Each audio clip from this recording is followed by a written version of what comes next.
Hey guys, T-Bull here. Today I got to look at the Atago for you. Gunichi Macau on the screen. I got Norm Scott. I got Swirsky, who's a generalized concealment commander. Comes with the Polish biscuit.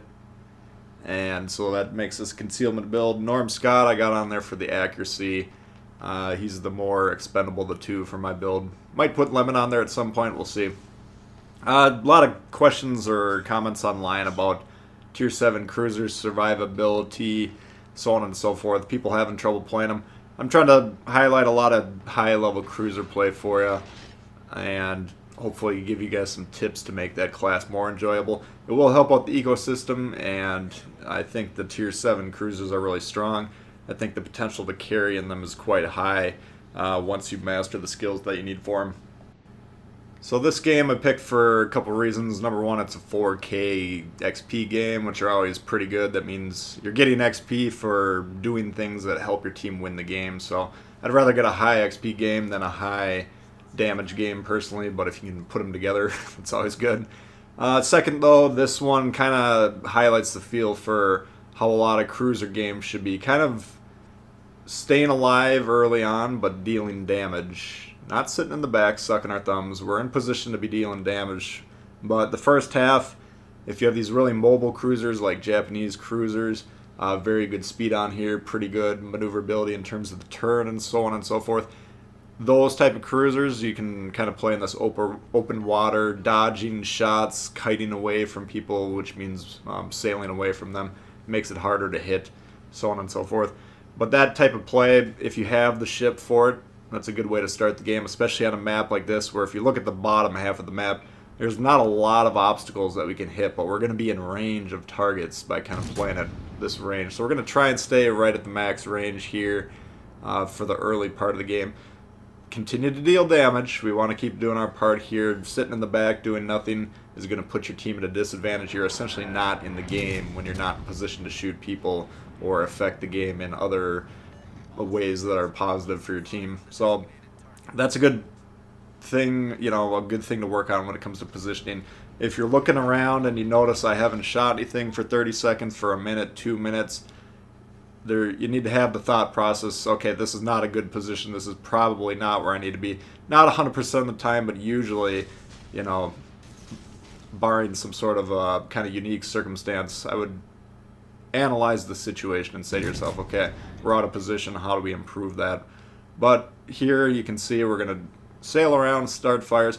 Generally when we're engaging these ships, especially like battleships, ships that can cripple this one if they hit it hard, we want to be kind of sailing away, so you want to kind of keep an eye on the diagram at the bottom and kind of my ship's angling as well. And we're going to kind of get into position to shoot these ones, and then, using the concealment, which is the difference between the blue detection ring and the white firing ring. When the blue ring contracts, that's basically your concealment zone. Using that properly, you can get in there close enough, start sailing away, fire off 2-3 salvos, start some fires, do some damage, and by the time they can aim in on you or respond to your threat, you can disengage completely away if you want and just kind of reset the situation, or you can go back in for more. This King George is not really a threat here.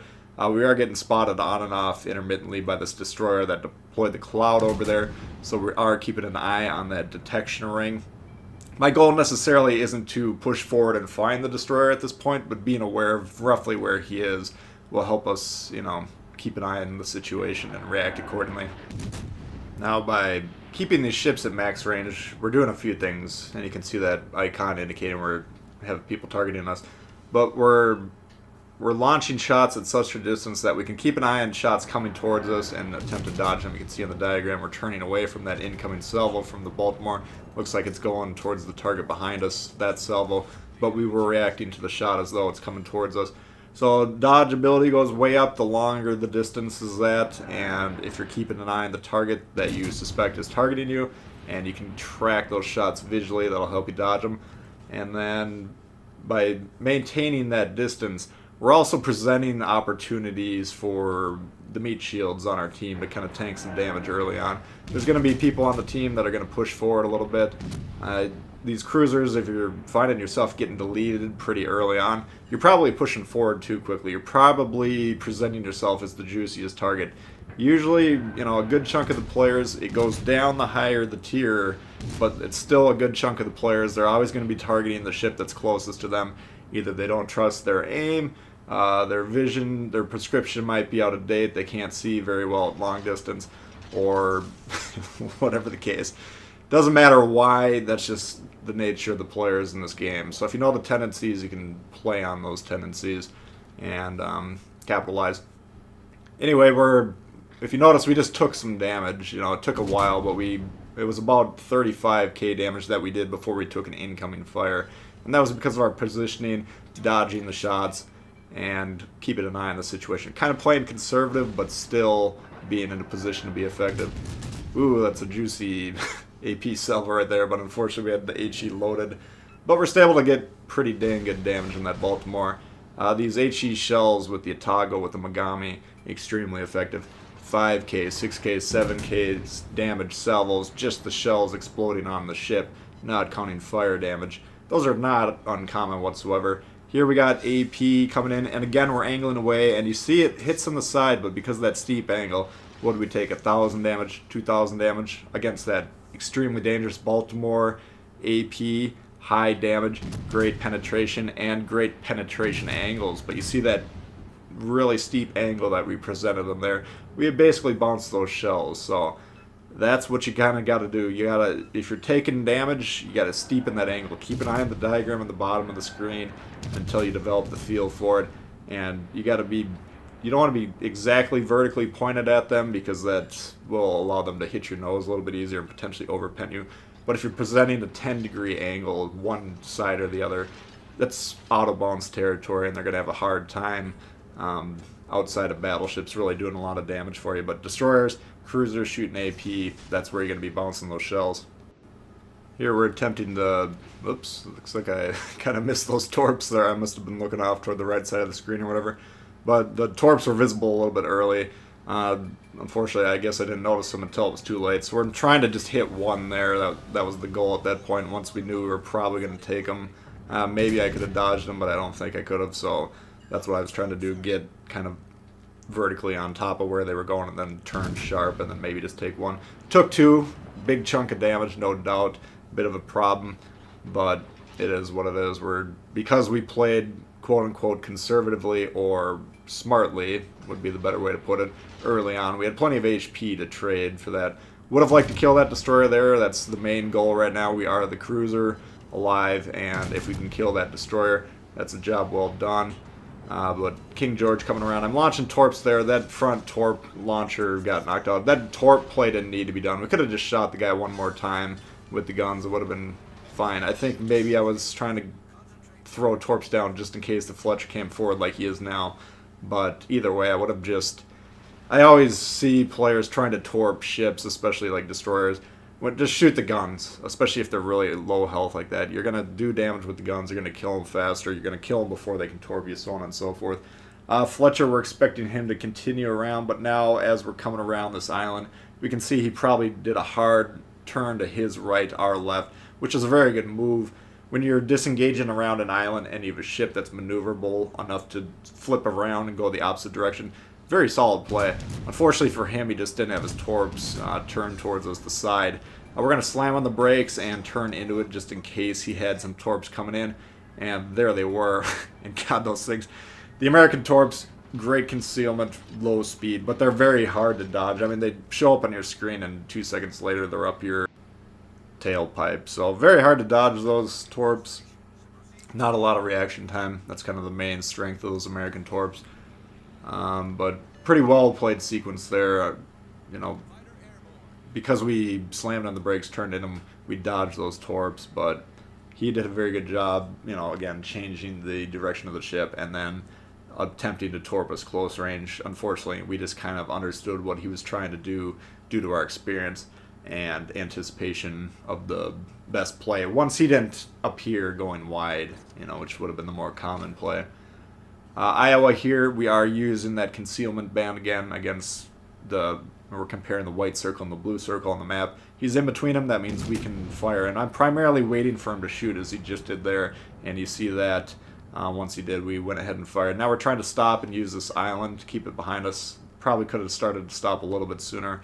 But had he not shot, my next option was to try and shoot right as I was going behind this island. I wasn't 100% sure if I was spotting him at the time.